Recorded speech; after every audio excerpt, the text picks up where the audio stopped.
네, 안녕하세요. 백설구준 남장 킬리만입니다. 자, 오늘은 2020년 2, 4분기 XRP 마켓 보고서를 한번 공유를 해 보도록 하겠습니다. 이 자료는 2020년 8월 3일날 리플사 홈페이지에 올라와 있는 자료입니다. 자, 리플사 같은 경우는 매 분기마다 이렇게 XRP 마켓 보고서를 제출을 해 줍니다. 그래서 2020년 1, 4분기도 이렇게 나왔고 2019년 4, 4분기도 있었고 그리고 2019년 3, 4분기에도 이렇게 보고서를 제출해 주었습니다. 자, 그래서 투자자 입장에서 이 보고서 자체에서 우리가 얻어갈 게 있는지 한번 확인을 좀 해보도록 할게요. 리플사 같은 경우는 분기별로 XRP 시장 보고서를 발행해서 분기별 프로그램 판매 및 기관 판매 업데이트를 해주고 있고 엑스프링 및 리플렛 파트너십과 같은 관련 내용들을 발표를 하고 있고 XRP 시장 상태에 대한 회사 쪽의 견해에 대해서 투명하게 그리고 정기적으로 업데이트를 자발적으로 제공하고 있습니다. 일상적인 이야기죠. 그리고 리플사는 업계 내에서 다른 사람들과 신뢰를 쌓아가고 개방적으로 커뮤니케이션을 계속해 나가는 것이 업계 전반의 기준을 높이는 것이라 믿고 있고 앞장서서 촉구하고 있습니다.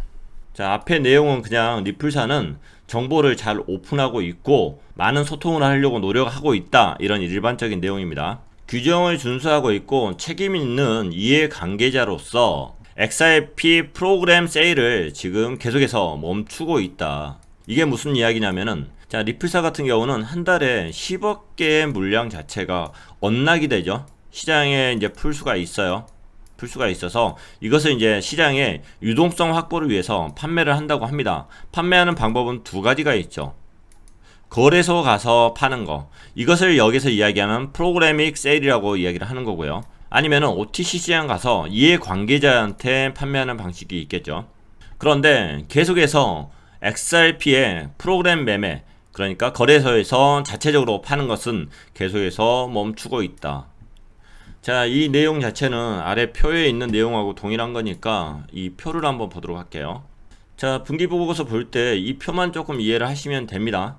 그래서 리플사에서 XRP 판매 물량에 대해서 공명정대하게 이렇게 정보를 오픈을 하고 있습니다. 판매는 두 가지 방법이 있다고 했죠. 이해관계자한테 파는 OTC 시장의 판매, 그리고 거래소에서 판매하는 물량, 이 두 가지가 있는데 거래소에서 판매는 안 한다. 중요한 포인트입니다. 거래소에서 직접 판매하고 있지는 않다. 그리고 2020년 1, 4분기에는 여기 나와 있는 단위는 100만 달러라고 합니다. 물량 숫자가 아니라 달러로 기준으로 했어요. 그래서 175만 달러만큼 1, 4분기에 판매를 했었는데 지금 2, 4분기에 와서는 많이 늘었죠. 3,255만 달러만큼 판매를 했습니다. 그러면은 하나로 하면 얼마죠? 자, 1달러를 1,200원으로 잡으면은 지금 2, 4분기에 390억 원입니다. 390억 원만큼의 XRP를 판매를 한 거예요, 시장에. 그러면 이게 과연 호재일까, 악재일까? 호재일까, 악재일까? 아무것도 아니에요. 호재도 아니고 악재도 아닙니다. 자, 리플사 같은 경우는 지금 이제 2, 4분기면은 언제죠? 자, 리플사 같은 경우는 매월 10억 개씩 물량 자체가 언락이 되죠. 그러니까 4월, 5월, 6월이 이제 2, 4분기니까 10억 개씩 언락이 됩니다. 10억 개, 5월도 10억 개, 그리고 6월에도 10억 개. 그러면은 분기 동안 토탈 30억 개의 물량 자체가 언락이 된 거예요. 근데 이 30억 개를 시장에 다 판 게 아니죠. 자, 2020년 4월 달에 들어서 10억 개가 언락이 됐습니다. 그 중에 9억 개는 다시 락을 시켰어요. 에스크로 계정에 다시 집어넣습니다. 그러면은 4월 달에 시장에 풀린 것은 1억 개, 최대가 1억 개예요. 그리고 5월 같은 경우도 다시 9억 개가 언락이 됐어요. 그러면 5월 달에도 시장에 풀린 것 자체는 1억 개고, 그리고 6월 달 같은 경우는 8억 개가 다시 락이 됐어요. 그러면 시장에 풀린 것은 2억 개다. 고로 시장에 풀린 것 자체는 4억 개예요, 4억 개. 자, 4억 개 자체가 대략적으로 계산을 리플 XRP 300원 정도로 한번 계산을 해보면은 이것은 얼마다? 1200억이다. 30억 개 풀린 것 중에서 26억 개를 다시 락을 하고 4억 개만 시장에 나왔어요. 시장가로 대충 계산해도 1200원 정도의 돈이 되는 거예요. 잠깐 3템포로 세고 있는데 어찌됐든 이 시장에 풀리는 물량 자체가 금액으로 따지면 적은 금액이 아니다. 적은 금액이 아닙니다. 그래서 리플사 입장에서는 지금 XRP라는 것은 결국엔 돈이라는 거예요. 돈. 이거 자체를 우리들한테는 유동성이라고 아름다운 단어를 써서 표현을 한 거고요. 그리고 참고적으로 여기에 언락된 물량들이 전부 다 OTC 시장에 나온다 그렇지는 않아요. 이 중에 일부가 나올 수 있고 그 전에 언락된 물량을 가지고 있는 리플사가 그 물량을 또 판매할 수도 있는 거고, 이 물량 자체가 OTC 시장으로 바로 나왔다 그런 의미를 표현한 건 아닙니다. 어찌됐든 한 달에 10억 개가 풀리고 있고 언락이 되고 있고 그 중에 9억 개 정도 아니면 8억 개 정도를 다시 락을 하고 가져가는 것은 1억 개 수준밖에 안 되는데도 돈으로 따지면 이것은 어마어마한 금액이다. 무려 한 분기엔 1200억 원 정도 되는 금액이다. 이렇게 생각을 하셔야 됩니다. 175만 달러에 해당되는 1, 4분기의 OTC 물량 자체가 많이 늘었다? 이게 과연 호재인가? 아니면 악재인가? 이것도 저것도 아닙니다. 사실은 지금까지 판매된 물량에 비교했을 때 이 숫자들은 결코 큰 숫자들이 아니에요. 자, 2016년 4, 4분기부터 해가지고 2020년 2, 4분기까지 해서 프로그램 매매하는 거하고 그리고 기관 직거래 OTC 시장에서 판매된 물량을 도식화를 한번 해봤습니다. 여기가 지금 방금 이야기한 2020년 2, 4분기 물량이에요. 자, 이 파란색이 OTC 시장에서 판매된 물량이다 보니까 이걸 한번 보도록 할게요. 그 이전에는 물량 자체가 많이 줄었었죠. 2019년 3, 4분기 분기 보고서를 보면은 이때부터 요걸 좀 많이 바가지로 먹은 효과가 좀 있었는지, 자, 2019년 3, 4분기 보고서에 의하면은 이때부터 프로그램 매매를 자제하겠다 이렇게 이야기를 했었죠. 시장에다가 직접적으로 막 헐값에 팔지 않겠다 이렇게 이때 이야기했어요. 왜냐하면 리플 가격이 올라가지 않으니까 계속 떨어지니까 홀더들 입장에서 컴플라인이 굉장히 심했고 그것을 받아들였던 걸로 알고 있습니다. 어찌됐든 기관 물량들로만 보면은 파란색 과거에는 더 많은 기관 쪽으로 나가는 물량이 있었다. 그 물량들을 비교했을 때 그다지 큰 비중은 아니다 이렇게 생각을 합니다. 그리고 여기 주황색 자체가 프로그램 매매입니다. 2018년 1, 4분기 때 프로그램 매매가 굉장히 많았었죠. 그리고 2017년 4, 4분기에도 많이 있었고요. 높은 가격대의 리플을 XRP를 많이 판매를 한 거예요. 누가? 리플사가. 그리고 꾸준히 프로그램 매매를 이렇게 많이 했었다. 지금은 그러니까 2019년 4, 4분기 이후로는 프로그램 매매는 하고 있지 않습니다. 하고 있지 않아요. 자, 그럼 우리가 여기서 캐치해야 될 건 뭐냐? 일단 기관 직거래 OTC 시장에서 이 물량은 꾸준히 늘어야 된다고 생각을 해요. 그게 바로 XRP 자체가 누군가한테 쓰임을 받을 수 있다는 겁니다. 협업은 하는데 XRP는 안 가지고 있다? 협업을 하는데 XRP가 필요가 없다? 이건 말이 안 되는 거거든요. ODL 시장 자체가 커지기 위해서 XRP가 실제로 주고받고 쓰임새가 있어야 되는데 5대1 협업사인데 XRP 몇 개 갖고 있어? 안 가지고 있는데요? 말이 안 되는 거거든요. 법규가 어쩌고 저쩌고 하면은 다른데 5대1 시장 자체가 아예 없어야 되는데, 그러면 이것은 그냥 시장에다가 누가 사주니까 싼 값에 그냥 파는 거네. 유동성 때문에 시장에 풀어야 된다는 것은 뭐 거짓말이었네. 자, 이렇게까지 이제 왜곡할 수 있는데 어디까지 가냐 도대체. 여기까지 가면 안 되는데, 뭐 여하튼 ODL 시장에서 물량 자체가 꾸준히 늘어나야 된다 이렇게 생각을 하고, 그리고 리플사는 언제든지 프로그램 매매를 할 수 있어요. 자제한다고 분명히 이야기했지만은 얘네들이 판다 해서 그게 불법이거나 그렇지는 않습니다. 그런데 현재 이 물량 자체가 프로그램 매매가 없어졌다. 최소한 리플사는 이 가격대는 안 팔겠다. 이 정도 선에서 뭐 일단 보고 넘어가도록 할게요. 이 부분을 깊이 들어가면은 제가 욕을 많이 먹어요. 그래서 이 수치 변화에 대해서 보더라도 크게 이게 뭐 트레이딩 함에 있어서 이게 악재니 호재니 이렇게 이야기할 수가 없는 부분들이에요. 일단 리플사가 워낙에 많은 물량을 가지고 있기 때문에 그런 거고, 단지 이 OTC 물량 자체가 누구한테 판매되었을까, 이런 부분들이 조금 공개되면은, 구체적으로 공개가 되면은 이런 부분들은 이제 호재니 뭐 이런 것들로 이제 확장 해석을 할 수 있는데, 이런 부분들은 공개가 되지 않았잖아요. 그냥 XRP를 필요로 하는 사람, XRP를 싸게 살려고 하는 사람, 그 사람들이 일 수도 있는 거고, 실질적으로 5대 시장에서 중요한 역할을 하는 사람, 그런 기관, 그런 회사 들이 사갔다. 그러면 이것은 이제 호재로 인식을 해도 되겠죠. 그런데 그런 부분에 대해서는 정보가 오픈되어 있지 않고요. 자, 그리고 글로벌 XRP 거래량이라는 부분이 있는데 뭐 크게 중요한 부분 자체도 아닙니다. 여기도 단위가 물량으로 되어 있는 건 아니고 밀리언 달러, 그러니까 100만 달러, 그리고 빌리언 달러, 그러니까 10억 달러 이렇게 보시면 됩니다. 여기서 ADV라는 건 뭐냐면은 일일 평균 거래량을 이야기합니다.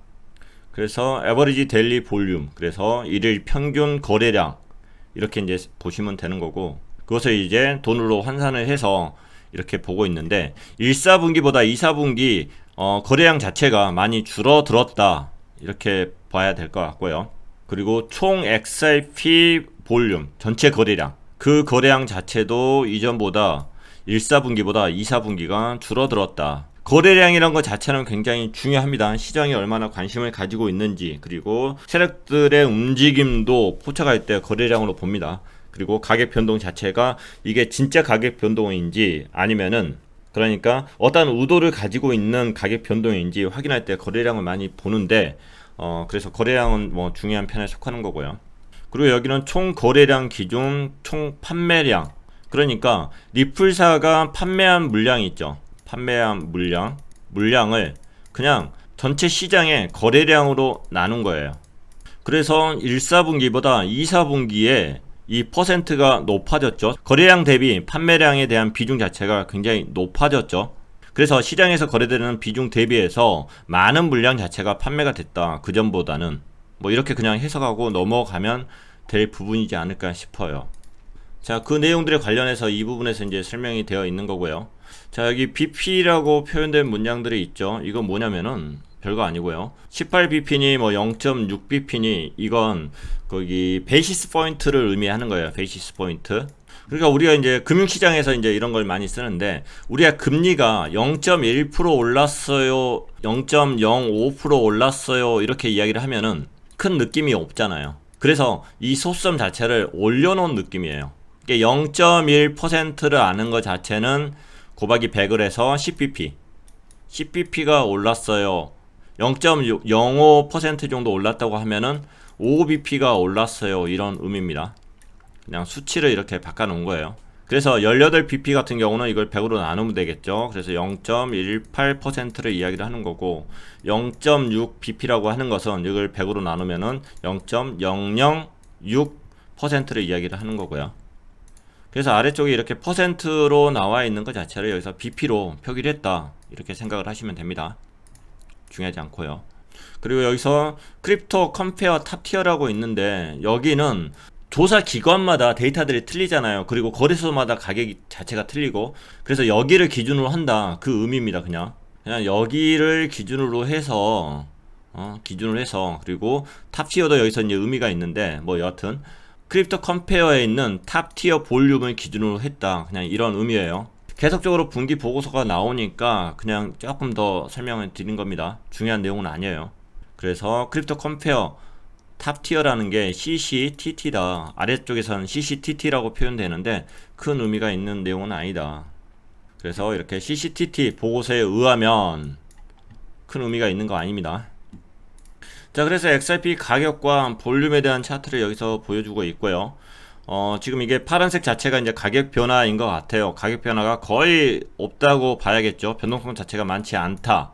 클로즈라고 표현한 것은 종가 기준으로 이야기를 한 것 같고, 그리고 뭐 이 그림은 다들 아실 거고, 볼륨인데 이 볼륨 자체가 점점 줄어들고 있는 느낌이죠. 그리고 ADV 뭐라고 했죠? 일일 평균 볼륨, ADV도 점점 줄어들고 있다.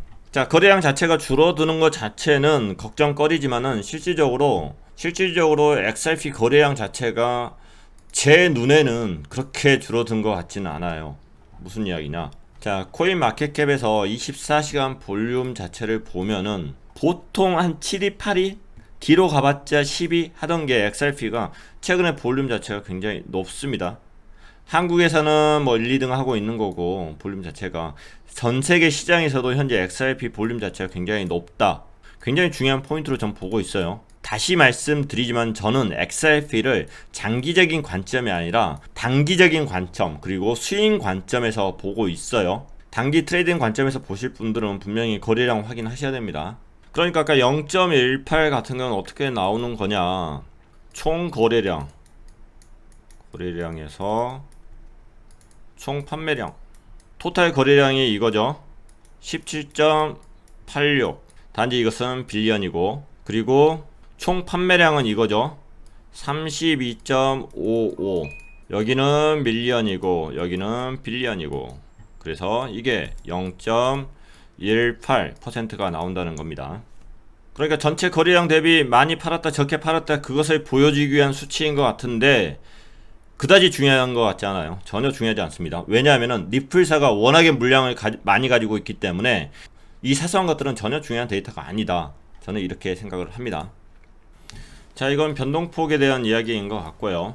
XRP의 자, 일일 수익에 대한 표준 편차, 그러니까 가격 변동에 대해서 이야기를 하는 것 같아요. 2분기에는 가격 변동폭이 3%였다. 그리고 1분기에는 6.2%였고요. 그러니까 연초에 훨씬 더 많은 가격 변동폭들이 있었던 것 같고, 그리고 2, 4분기에는 이 가격 변동폭 자체가 더 작았다, 이런 의미인 것 같아요.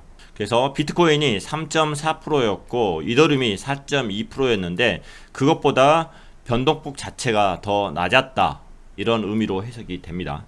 그래서 여기서는 4월부터 지금 6월 말까지 이렇게 보여주고 있는데, 여기까지 보고서죠. 4월, 5월, 6월. 그러니까 그 이전에 대한 가격 변동폭은 더 심했었고 그 이후에 가격 변동폭 자체는 심하지 않았다. 이게 가격 변동폭 자체가 2분의 1로 줄어들었다, 이렇게 생각을 하면 될 것 같고, 그리고 다음 분기에는 가격 변동폭 자체가 큰 수치로 나오지 않을까 싶습니다.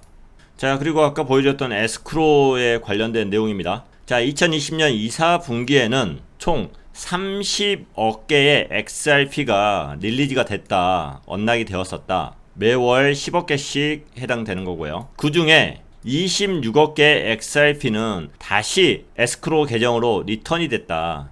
그래서 리플사가 직접적으로 가져간 것은 4억 개 XRP에 해당된다.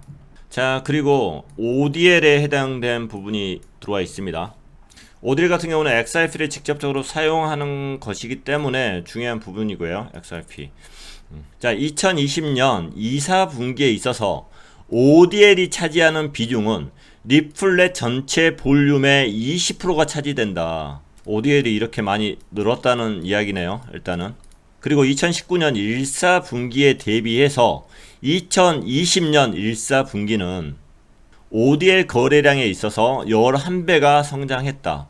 자, ODL의 사용 물량 자체는 꾸준히 늘어나고 있다, 이렇게 해석을 하면 일단 맞을 것 같습니다. 혹시 이 자료가 수치화되어 있는 자료 있으시면 링크 하나만 부탁드리겠습니다. 일단은 ODL의 사용처가 늘어나고 있다는 굉장히 긍정적인 부분이다, 이렇게 말씀드리고 넘어가겠습니다. 자, 이 아래쪽 같은 경우는 이제 전체적인 시장 상황들, 그리고 리플사가 지금 하고 있는 일들, 그 결과 보고들이 있는데, 자, 이 부분들은 중요한 부분이 있으면 별도의 뉴스를 가지고 와서 또 이야기를 하도록 하겠습니다. 자, 그래서 리플사의 2, 4분기 보고서에서 제가 드리고 싶은 이야기는 이겁니다. 리플사가 프로그램 판매를 꾸준히 안 하고 있다, 그리고 이것을 자랑하고 있다. 그 부분은 분명히 리플사는 이 가격대에서 거래소에서 판매는 안 하겠다, 분명히 이 강한 의지를 볼 수 있지 않을까 싶습니다. 자, 오늘 방송 이렇게 간단히 마치도록 하고, 리플에 관련된 내용들은 추후에 다른 영상으로 또 말씀드리도록 하겠습니다. 자, 끝까지 시청해주셔서 감사합니다. 감사합니다.